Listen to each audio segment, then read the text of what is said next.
কৃষ্ণনগরী নামে একটা ছোট গ্রামে ধনীরাম তার 3 মেয়ের সঙ্গে থাকত। তার সব থেকে ছোট মেয়ে খুব সুন্দর আর গুণবান ছিল। ধনীরাম তার 2 বড় মেয়ে উষা আর পিকুর থেকেও তার ছোট মেয়ে সোনাকে বেশি ভালোবাসত। আরে কোথায় গেল সব আমার প্রিয় বেটিগুলো? দেখো, আমি মেলা থেকে তোমাদের জন্য অনেক সুন্দর সুন্দর উপহার এনেছি।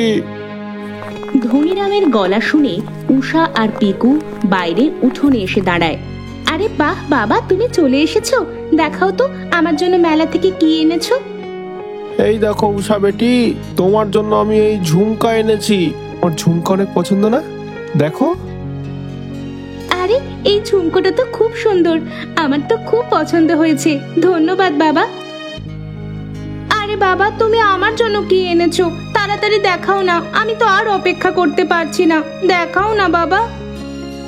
আরে হ্যাঁ হ্যাঁ হ্যাঁ পিকু বেটা, আমি তোমার জন্য এই পায়েলখানা এনেছি। মেলার মধ্যে সব থেকে ভালো এই পায়েলটাই ছিল। হ্যাঁ, এটা আমি তোমার জন্য কিনেছি। তোমার পায়েল পরা খুব পছন্দ হয় না? তুমি আমার জন্য পায়েল এনেছো? আমার তো পায়েল খুব ভালো লাগে, কিন্তু আমার এই হারটা আরো বেশি ভালো লাগছে, আমি কি এটা নিতে পারি? এই হারটা তো আমি সোনা বেটিয়ার জন্য এনেছি, ওর উপরে এটা খুব ভালো মানাবে। এই কথা শুনে পিকু রাগে জ্বলে ওঠে। তখন সোনা তার ঘর থেকে বাইরে আসে। আরে বাবা, তুমি চলে এসেছো, আমার প্রিয় বাবা, কত দেরি করলে তুমি আসতে। আরে সোনা বেটিয়া, এই দেখো আমি তোমার জন্য মেলা থেকে কি এনেছি। এই দেখো, এই হার আমি তোমার জন্য এনেছি, তোমার উপর এটা খুব সুন্দর লাগবে। সোনা হার দেখে খুব খুশি হয়ে যায়। আরে এটা সত্যি কত সুন্দর বাবা, আমি এটা আমার বন্ধু রিঙ্কির জন্মদিনে পরে যাব। তুমি আমাকে নিয়ে যাবে তো বাবা রিঙ্কির জন্মদিনে? না সোনা বেটিয়া, আমি তোমাকে নিয়ে যেতে পারবো না, আমাকে জরুরি কাজে গ্রাম থেকে বাইরে যেতে হবে। এই জন্য তুমি তোমার 2 বোনের সাথে চলে যাও। এরপরে সোনা সেই হার নিয়ে নিজের ঘরে চলে যায়, আর ধনীরামও সেখান থেকে চলে যায়। ওখানে দাঁড়িয়ে উষা আর পিকু এইসব কথা শুনছিল। তখন পিকু উষাকে বলে, দেখলে উষা দিদি, বাবা কিরকম ওই চালাক সোনাকে সুন্দর হারটা দিল। এবার ওই সোনা আরো সুন্দর হার পরে আমাদের রোজ জ্বালাবে। হ্যাঁ ঠিক বলেছ তুমি, না জানি এই সোনা বাবাকে কি জাদু করেছে, বাবা আমাদের দুজনের থেকেও এই সোনাকে বেশি ভালোবাসে। পিকু তার মাথা নেড়ে সম্মতি জানায়। তারপর দুজনে নিজেদের ঘরে চলে যায়। পরের দিন সোনা একটা খুব সুন্দর জামা পরে, আর ওই হারটাও সোনার গলায় চমৎকার আর সুন্দর দেখাচ্ছিল, যেটা দেখে 2 বোন রাগে জ্বলে ওঠে। তারপর 3 জন বোন রিঙ্কির বাড়িতে যেতে থাকে। কিছু দূর চলার পরে, আমার মনে হয় আমাদের জঙ্গলের রাস্তা দিয়ে যাওয়া উচিত, তাতে আমরা রিঙ্কির ঘরে তাড়াতাড়ি পৌঁছাবো। ঠিক আছে, জঙ্গলের রাস্তা দিয়ে যাই। কিন্তু এই জঙ্গলটা তো অনেক ভয়ঙ্কর, ওখান দিয়ে যাওয়া কি ঠিক হবে? গ্রামের লোকেরা ওই জঙ্গল নিয়ে অনেক রকমের কথা বলে। দেখো, জঙ্গল কোনো ভয়ের কিছু নয়, গায়ের লোক তো এমনিই বলে। তোমাকে তোমার বন্ধুর জন্মদিনে যেতে হবে কিনা, চুপচাপ চলো, বুঝলে তুমি? পিকুর এই কথা শুনে সোনা উদাস হয়ে যায়, আর উষা পিকুর সঙ্গে জঙ্গলের দিকে এগোতে থাকে। জঙ্গলে ঢুকতেই, আরে আমার তো খুব জল তেষ্টা পেয়েছে, জল না খেলে আমি একটুও চলতে পারবো না, আমি পাশের নদী থেকে জল খেয়ে আসছি, তোমরা দুজন এখানেই দাঁড়াও। এটা বলার পর উষা সেখান থেকে চলে যায়। অনেকক্ষণ পর্যন্ত যখন উষা ফেরে না, তখন, আরে এই উষা দিদি আবার কোথায় চলে গেল? তুমি এখানেই দাঁড়াও, আমি ওকে খুঁজে আসছি, কোথাও যেও না এখান থেকে। কিন্তু দিদি, আমার এই জঙ্গলে এমনি অনেক ভয় লাগছে, তুমি কোথাও যেও না।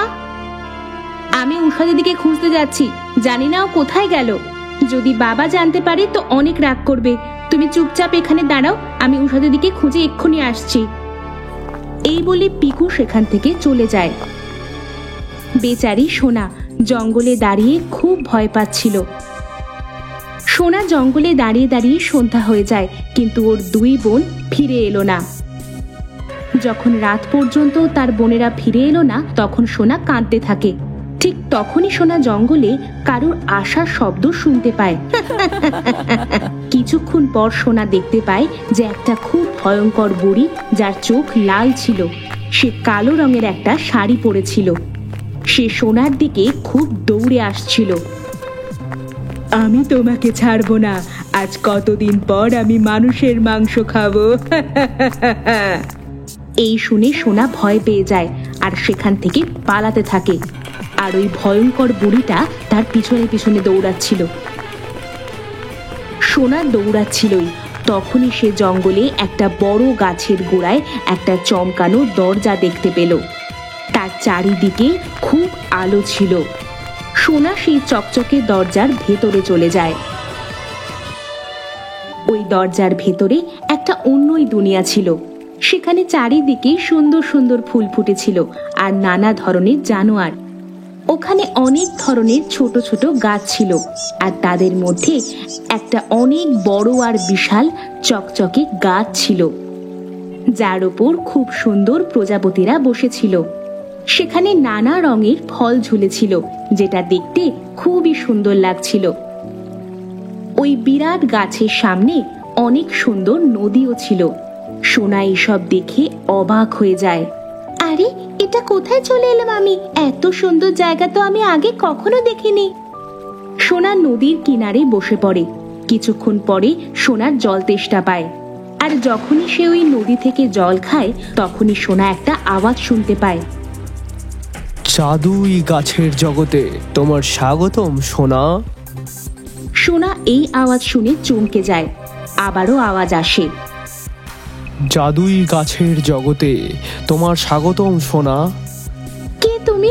এখানে সামনে এসো। কে ডাকছো আমায়? আমি তোমার সামনেই আছি সোনা। আমার নাম জাদু গাছ। এই জাদু গাছের নগরীতে কেউ আসতে পারে না। এখানে শুধু সেই মানুষটাই আসতে পারে যার হৃদয় খুব পরিষ্কার এবং নরম হয়। ওই বিশাল গাছের দিকে তাকিয়ে, ও তাহলে এটা তুমি? তুমি কি জাদুর গাছ? তুমি খুব বিশাল আর সুন্দর। তুমি কি আমাকে সাহায্য করতে পারো জাদুর গাছ? আমি এখান থেকে আমার বাড়ি যেতে চাই। আমি সব জানি সোনা। তোমার বোনেরা তোমাকে এই জঙ্গলে ছেড়ে চলে গেছে। না, এমনটা হতে পারে না। নিশ্চয়ই কোনো ব্যাপার আছে। আমার বোনেরা আমাকে খুব ভালোবাসে, তারা এমন করতে পারে না। আর সোনা কাঁদতে থাকে। চুপ করো সোনা, তুমি এখানে সুরক্ষিত আছো। হে সুন্দর গাছ, আমি কি কখনো আমার বাড়ি যেতে পারবো না? না সোনা, তুমি অবশ্যই যাবে, কিন্তু আমি তোমাকে এই জঙ্গলের বাইরে নিয়ে যেতে পারবো না। যদি কোনো ভালো মানুষ আমার এই নদীর জল পান করে, তবে ওই একমাত্র তোমাকে এই জঙ্গলের বাইরে নিয়ে যেতে পারবে। তোমাকে সেটার জন্য অপেক্ষা করতে হবে। যতক্ষণ সে না আসছে, তোমাকে এই জঙ্গলেই থাকতে হবে। কিছুক্ষণ পরে, হে বিশাল গাছ, আমার খুব খিদে পেয়েছে। সোনা, আমার গাছের ডাল থেকে একটা পাতা উঠাও, আর চোখ বন্ধ করে যেটাই তুমি চাইবে সেটাই তোমার সামনে চলে আসবে। সোনা তেমনটাই করে, আর ঠিক তখনই তার সামনেটায় নানা ধরনের খাবার পদে সেজে ওঠে। যখনই সোনার খিদে পেত, সোনা ঠিক এমনটাই করত। এইভাবে জঙ্গলেই সোনা অনেক দিন কাটিয়ে দেয়। সোনা প্রতিদিন কারুর আসার জন্য অপেক্ষা করত, যে কখন কেউ আসবে আর তাকে তার বাড়ি নিয়ে যাবে। একদিন সোনা সেই বিশাল গাছের ছায়ায় বসেছিল। ঠিক তখনই সোনার মাথার ওপর একটা ফুল এসে পড়ল। যখন সোনা সেই ফুলটা নিজের হাতে নিল, তখন সেখান থেকে দুটো প্রজাপতি বেরোলো। সোনা সেই প্রজাপতি দুটো দেখে খুব খুশি হয়ে যায়। ওই প্রজাপতি দুটো উড়তে থাকে। সোনাও তাদের পিছন পিছন দৌড়তে থাকে। সোনা প্রজাপতিদের পিছনে দৌড়চ্ছিলই। ঠিক তখনই সে একটা বুড়ো মানুষের কান্নার শব্দ শুনতে পায়, যিনি বলছিলেন, আমার অনেক জল তেষ্টা পেয়েছে, কেউ আমাকে জল খাওয়াও। সোনা তার কাছে গিয়ে দেখে সেই বুড়ো মানুষটা একটা ছোট গাছের নিচে বসে কাঁদছিল, যে দেখতে খুবই ভয়ঙ্কর ছিল। সে সাদা কাপড় পরেছিল। সোনা তার কাছে যায়। কে আপনি? কেন কাঁদছেন? আমার অনেক জল তৃষ্ণা পেয়েছে, আমাকে জল খাওয়াও সুন্দর বালিকা। কিন্তু আপনি কে, আর এখানে এই জঙ্গলে কিভাবে এলেন? আমি বিশালগড়ের রাজা অমরদেব। আমি এখানে একবার শিকার করতে এসেছিলাম। আমি এই জঙ্গলে একটা ভাল্লুককে দেখেছিলাম, আর আমি ওকে তীর দিয়ে ঘায়েল করে দিয়েছিলাম। কিন্তু ও কোনো সাধারণ ভাল্লুক ছিল না, বরং সেটি একটি তপস্বী ছিল, যে বেশ বদল করে তপস্যা করছিল। উনি আমাকে অভিশাপ দিয়েছিল, আর আমি একটা সুন্দর রাজকুমার থেকে খারাপ মুখের বুড়ো লোক হয়ে গেলাম। আর তখন থেকেই এই জঙ্গলের মধ্যে আমি বন্দি আছি। আমি অনেক বছর ধরে অনেক তৃষ্ণার্ত। আমাকে জল পান করতে হবে, কিন্তু আমি এই গাছের নিচ থেকে উঠতে পারবো না। জানি না আমি কবে যে এই অভিশাপ থেকে মুক্তি পাবো। তুমি কি আমার জন্য জল নিয়ে আসতে পারো? হ্যাঁ, আমি এক্ষুনি আপনার জন্য জল নিয়ে আসছি। আর সোনা সেখানেই ওই জাদুর গাছের কাছে যায়, আর ওই গাছের ডাল থেকে পাতা ছিঁড়ে নেয়। বিশাল গাছের পাশে নদী থেকে ওই পাতায় জল ভরে নেয়, আর ওই বুড়োর কাছে যায়। এই নাও, তুমি জল খাও। বুড়োটা যেই ওই জল পান করে, হঠাৎ করে সে একটা সুন্দর রাজকুমারে পরিণত হয়। আরে, আমি তো আবার পুরনো রূপে চলে এসেছি। তোমার অনেক অনেক ধন্যবাদ সুন্দরী নারী। তখন তারা দুজন একটা শব্দ শুনতে পায়। রাজকুমার অমরদেব, তুমি অভিশাপ থেকে মুক্ত হয়ে গেছো। সোনা, একটা পরিষ্কার মনের মেয়ে, যার হাত থেকে তুমি জল খেয়ে তুমি তোমার নিজের আসল রূপে ফিরে এসেছো। এখন তুমি সোনাকে এই জঙ্গলের থেকে বাইরে নিয়ে যেতে পারবে, কারণ তোমার এক ভুলের শাস্তি তুমি পেয়ে গেছো। আর তোমার মনও সোনারই মতো একদম পরিষ্কার আছে। হ্যাঁ জাদু গাছ, আমরা কি এখন জঙ্গলে বাইরে বেরোতে পারবো? কিন্তু কিভাবে? আমার সামনে বয়ে যাওয়া নদীর মধ্যে দিয়ে তুমি এই জঙ্গল থেকে ওই পারে চলে যাবে। ওই পার যেতেই তুমি তোমার দুনিয়ায় চলে যাবে। তখন গাছের শক্তি বলে হঠাৎ করে সেই নদীর মধ্যে এক সুন্দর নৌকা আসে। এই নৌকা তোমাদের ওই পারে পৌঁছে দেবে আমার বাচ্চারা। তোমাকে অনেক অনেক ধন্যবাদ জাদুর গাছ, তুমি খুব ভালো। আমি তোমাকে মনে রাখবো। আমার ডাল থেকে একটি পাতা নাও সোনা, আর তুমি তোমার সাথে নিয়ে যাও। তোমার যখনই আমার কথা মনে পড়বে, আমি তোমার সামনে চলে আসবো সোনা। কিন্তু কখনোই কাউকেই আমার ব্যাপারে বলবে না সোনা। আমি একটি রহস্যময়ী গাছ। আমার এই জাদুই নগরীর ব্যাপারে বাইরের দুনিয়ার কেউ যেন খবর না পায়। ঠিক আছে রহস্যময়ী গাছ, আমি কখনো কাউকে তোমার ব্যাপারে বলবো না, আর না তোমার এই জাদুর নগরের ব্যাপারে কাউকে কিছু বলবো। গাছ তার উদাস নয়নে দুজনকে বিদায় জানায়।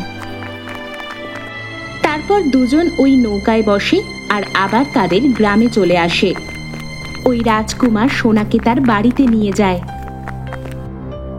তখন ধনীরাম তার ঘরে উদাস হয়ে বসেছিল। সোনাকে দেখতেই, আরে আমার প্রিয় বেটি, তুমি চলে এসেছো? কোথায় চলে গেছিলে তুমি? জঙ্গলে তোমার বোনদের ছেড়ে আমি তোমাকে কত খুঁজেছি। সোনাকে দেখে ওর দুই বোন অবাক হয়ে যায়। আরে উষা দিদি, ও কি করে ফিরে এলো? এবারও বাবাকে সব বলে দেবে যে আমরা দুজন ওকে জঙ্গলে ছেড়ে এসেছিলাম। এবার বাবা তো আমাদের বাড়ি থেকে বের করে দেবে। আমাকে ক্ষমা করে দাও বাবা, আমি জঙ্গল থেকে ভয়ে আগে বেরিয়েছিলাম। এতে উষা আর পিকু দিদির কোনো ভুল নেই। আর এই জঙ্গল থেকে আমি বাইরেই বেরোতে পারছিলাম না, তখন এই রাজকুমার আমাকে বের করে আনলো আর এখানে তোমার কাছে নিয়ে এলো। এই সব কথা তার বোনেরা শুনছিল, আর তারা তাদের ভুল বুঝতে পারে। উষা আর পিকু সোনার কাছে আসে। আমাদের ক্ষমা করে দাও প্রিয় বোন, আমরা তোমার সঙ্গে খুব ভুল করেছি। তুমি সত্যিই খুব ভালো মনের, আমাদের ক্ষমা করে দাও। কোনো ব্যাপার না আমার প্রিয় বোনেরা, আমি জানি তোমরা আমাকে খুব ভালোবাসো। আমার জন্য এটাই যথেষ্ট যে তোমরা দুজন তোমাদের ভুল বুঝতে পেরেছো। আমার তোমাদের প্রতি কোনো অভিযোগ নেই। এরপর তিন বোন গলা মেলায়। হে রাজকুমার, তুমি আমার সবচেয়ে আদরের মেয়েকে জঙ্গল থেকে বার করে এনেছো। তোমার জন্যই সোনাকে আমরা আবার পেয়েছি। তুমি অনেক সাহসী আছো। তুমি কি সারা জীবনের মতো সোনাকে রক্ষা করতে পারবে? তুমি কি আমার মেয়ে সোনাকে বিবাহ করতে পারবে? হ্যাঁ, কেন না, আমি সোনাকেই বিবাহ করব। সোনা খুব সরল মনের এবং ভালো মেয়ে। এটা আমার জন্য সৌভাগ্যের বিষয় হবে যদি সোনা আমার স্ত্রী হয়। এরপর অনেক ধুমধাম করে সোনা আর সেই রাজকুমারের বিয়ে হয়ে গেল। আর সোনা সুখে শান্তিতে রাজকুমারের সঙ্গে তার মহলে থাকতে শুরু করে। সব সময় খারাপের চেয়ে ভালোরই জয় হয়।